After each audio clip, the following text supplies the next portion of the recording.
Thank you very much for joining me for Amazon Sellers Breaking News. Today is Saturday, June 15th, 2019, and I want to stress to sellers all over the world that if you need someone to speak with, you can call 8779-SELLERS and reach me or reach a member of my team. We are here to talk with sellers when you have a problem. There's no charge for the consultation, so whatever your issue is, please feel free to contact me. Now, 5 breaking news stories. The first of the 5 is Amazon's refusal to return inventory. Now, if you're an FBA third-party seller, not an Amazon vendor, but a third-party seller, and Amazon has your inventory, that is your property, okay? And if you ask Amazon to return it to you, and they refuse, and the company refuses to return your inventory to you, and I don't care if you're suspended or not suspended, you have every right to your property back. We've faced this issue previously, but it seems like there's an uptick in this problem going on. So if you're an Amazon seller, you need to be aware that Amazon has refused over the last few days to refuse to return your inventory to you, and I want to speak with you if you have this problem.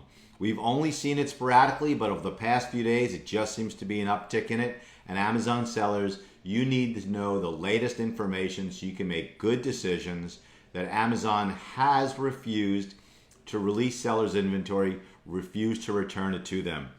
Breaking news number 2 for today on this Saturday, mystery suspensions. Now, we have seen this before and we see it, I wouldn't say every week, but certainly every month. But on Friday, yesterday, we had several calls come in from Amazon sellers who did not receive any emails, didn't receive any performance notifications, went onto their dashboard and boom, saw that they were suspended with no idea what the problem was. So the way we handle these suspensions is we'll usually send in a fairly generic plan of action to Amazon, sort of fishing for what their problem is at the particular account. And the responses that we get usually indicate what their problem is. They're asking for invoices, you know it's an inauthentic. They're saying there was a complainant, it's usually a rights owner or intellectual property right issue. But we've certainly seen an uptick, especially on Friday, of Amazon suspending people with absolutely no notice. So if you have this, you're not alone out there. You're not the only seller that's having this problem. Give us a call. We're here for you all day today, and you can speak with me or Jen McDonald, who's covering all the phones on Saturdays. You can also email and we will get right back to you. Third story of the day. Now I'm calling this an Amazon glitch, but I want to be absolutely transparent. I don't really know if this is occurring. I did not see it myself, and nobody who works on my team saw it themselves. It was solely reported by an Amazon seller, and here's the story. It's a private label Amazon seller with brand registry 2.0. Then Amazon seems to have obtained inventory by going around the private label seller, getting their inventory, and jumping on the listing. The listing then has images that are changed, the verbiage changed, and the report was that there were a lot of negative things said about the product on its own detail page. Very, very bizarre. And when this particular seller reached out to Amazon, Amazon blamed it on an Amazon vendor. Now we know with 1,000% certainty that Amazon will go to the vendors to get inventory and go around the brands. We know they do this even with their tier 1 brands, even brands that pay to have an account manager. Amazon will still go around that brand and ask Amazon vendors to send it inventory so that they can compete against the private label or even major brands. So if this has happened to you, I'd like to hear from you, because again, I haven't seen it myself and our team hasn't seen it ourselves, but it was certainly reported to us, and I want to make sure that Amazon sellers have the latest news. Okay, the news is not all bad on this Saturday morning. I want to give you some good news. Good news is that we have seen a marked increase in the Bezos escalation team reinstating sellers' accounts.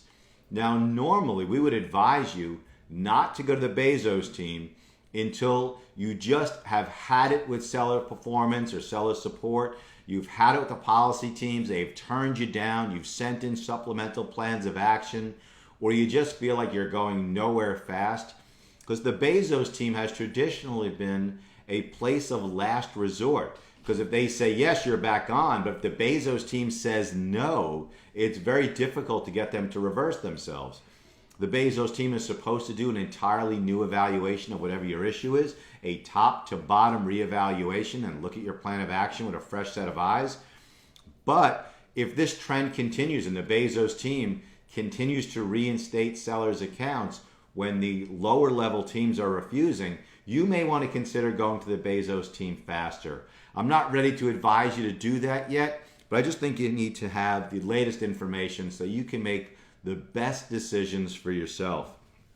Also, last but not least, Amazon sellers fighting back. Amazon sellers fighting back. This is really important to know on two fronts. One, if you have been sued by a law firm, the GBC law firm, Gulbranson, Voigt, Gaffigan out of Florida, you have the ability to negotiate with these lawyers to try and resolve the issues. We have had tremendous success in all of these venues, in the Northern District of Illinois where we are admitted, in the Southern District of New York, and even in Florida where we don't practice but we have relationships with lawyers down there, where you can negotiate zero payments to settle or pennies on the dollar. They want $270,000 and we settle for pennies on the dollar over and over and over again. So if you've been named in a lawsuit by any of these law firms where you're being sued by any brands and you want free advice, call us, 8779-SELLERS. We'll tell you how we negotiate. And if you want to hire us to represent you to negotiate a resolution or defend you in those cases, we are available to help sellers around the world. Next, Amazon sellers suing brands, or Amazon sellers asserting claims even without going to lawsuit against brands who have made fake, false, fraudulent, and absolutely baseless complaints that you're selling counterfeit products. If you are not selling counterfeit products and a brand has accused you of doing that and made a complaint against your account, you may have significant claims against that brand. One is defamation. Being accused of a crime, which is selling counterfeit products, is defamation, and that alone may entitle you to significant monetary damages. Number two, tortious interference with contract. That is a legal claim that means that the brand knew you had a contract with Amazon and they purposely interfered with that contract for its own benefit. So if you have been a victim of a brand making a baseless complaint that you were selling counterfeit products, give me a call. I want to speak with you and give you the lay of the land. Then you can decide how you want to use that information. Also, check out our website, AmazonSellersLawyer.com, the largest depository of free information for Amazon sellers anywhere on earth that we've been able to find. And again, if you want to speak with someone about any issue on Amazon, give us a call for a free consultation. Thank you, and have a great, great weekend.